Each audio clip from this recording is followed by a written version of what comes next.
नमस्कार दर्शक बंधु लेटेस्ट जॉब्स ओडिशा को आपण मानक स्वागत। दर्शक बंधु आज निजुक्ति सूचना रही डाटा एंट्री ऑपरेटर रे निजुक्ति। दर्शक बंधु जदि आप +3 टे कर पदवी आवेदन करें। Odisha data entry operator requirement 2024 को जदि आपण मैंने अप्लाई करने चाहते ताहले मासिक 20,000 टंका दरमारे आपण डाटा एंट्री ऑपरेटर पदवीटी पाइपर। एथिपाई आपण मान पाई कौन से एग्जाम व्यवस्था नहीं। देवगढ़ कॉलेज आपण मान पाई रिसेंटली पब्लिश करछंती डाटा एंट्री ऑपरेटर रो किछि पोस्ट आपण मान ठारो वॉक इन इंटरव्यू मोड रे अप्लाई को आह्वान करछंती। दर्शक बंधु आपण मान कौन से एग्जाम दबाको होबनी, आपण माने साक्षात्कार रे केवल साक्षात्कार रे जॉब टी को पाई परिबे। दर्शक बंधु जदि आपण मैंने डाटा एंट्री ऑपरेटर पदवी नापी चाहते ताहले जानि नियंतु आपणकर शिक्षागत योग्यता कौन रहा दरकार, बयस सीमा कौन रहा दरकार, सालारी केते रहउछि, इंपोर्टेंट नोट कौन रही आपण मान इंपोर्टेंट डेट, इंपोर्टेंट डॉक्यूमेंट कौन कौन आवश्यक रहुछि। जदि आपण माने याको वॉक इन इंटरव्यू रे अप्लाई करछन्ते आपण मानकर सिलेक्शन प्रोसेस किपरि रहइबो एवं आपण मानकर एप्लिकेशन फी किपरि होछि एवं शेष रे देखि नेबे आपण माने याको किपरि आवेदन करेंगे।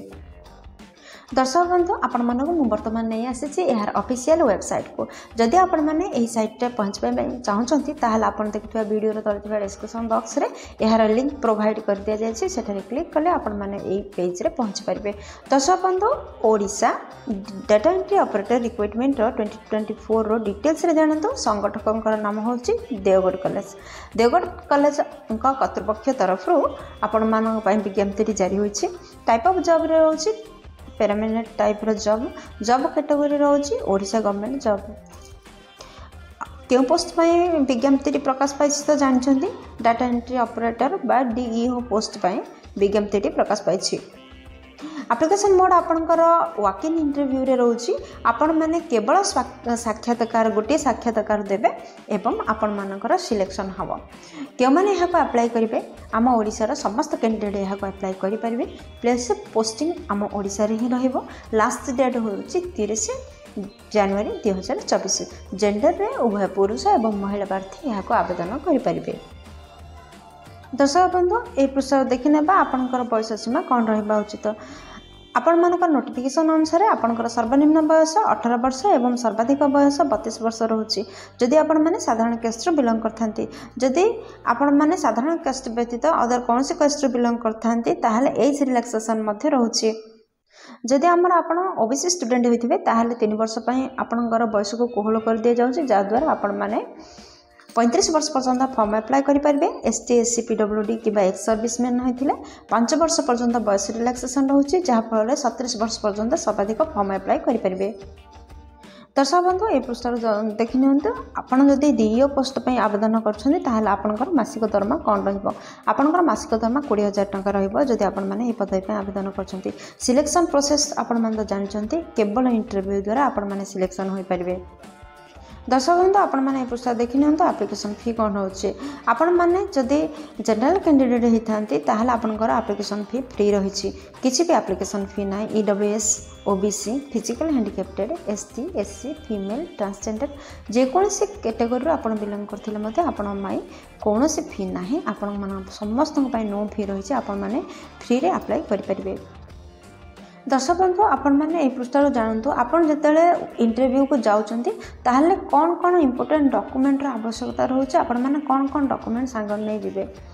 दर्शक बंधु आपण मन समस्त एजुकेशनल सर्टिफिकेट एवं मार्कशीट आवश्यकता रोचे। सेकेंड रोचे 2टी रिसेंट पासपोर्ट साइज रो फोटो। थर्ड रोचे कास्ट सर्टिफिकेट जदि आपण मैंने जनरल कास्ट व्यतीत अदर कौन कास्ट बिलोंग करथान ताहले जाति प्रमाण पत्र आवश्यकता रही। देन आपणकर रोचे आधार कार्ड। 6th रे रोचे रेसिडेंटल सर्टिफिकेट। 7th रे रोचे एक्सपीरियंस सर्टिफिकेट। 8th रे रोचे बायोडाटा। 9th रे रोचे आपण मानकर वोटर आईडी कार्ड। दर्शक बंधु एहीपरि 9टी डॉक्यूमेंट को रेडी करंतु एवं इंटरव्यू पई जानतु। ओडिशा डीईओ रिक्वायरमेंट 2024 रो इंपोर्टेंट डेट कौन रोचे देखंतु। इंटरव्यू डेट रही 30 जनवरी 2024। स्थान देखो कौटी देवगढ़ कॉलेज देवगढ़ 8 पोस्ट पुराणागढ़। दर्शक बंधु आड्रेस टी पुणी थे देवगढ़ कॉलेज देवगढ़ 8 पोस्ट पुराणागढ़ यही आड्रेस रे आपण माने पहुँच जातु एवं इंटरव्यू दिंतु एवं जॉब टी को नियंतु। ओडिशा डीओ रिक्रुटमेंट 2024 रो इंपोर्टेंट नोट रही दर्शक बंधु आपणकर एप्लिकेशन को आपण माने ठीक रे फिलअप करंतु। जदि आपण माने किछि भी इनकम्प्लीट करते किंबा फॉल्स डाटा दियंते ताहले आपण मानकर एप्लिकेशन को अग्राह्य करा जिवो अथॉरिटी मानक द्वारा। ओडिशा डीओ रिक्रुटमेंट 2024 को आपण माने किपरि अप्लाई करिवे देखंतु। दर्शक बंधु आपण माने गूगल रे सर्च करंतु एही ऑफिशियल वेबसाइट को नचेत आपण देखुथिबा वीडियो तले थिबा डिस्क्रिप्शन बॉक्स रे एही वेबसाइट रो समस्त लिंक आपण मानू दे जायछि।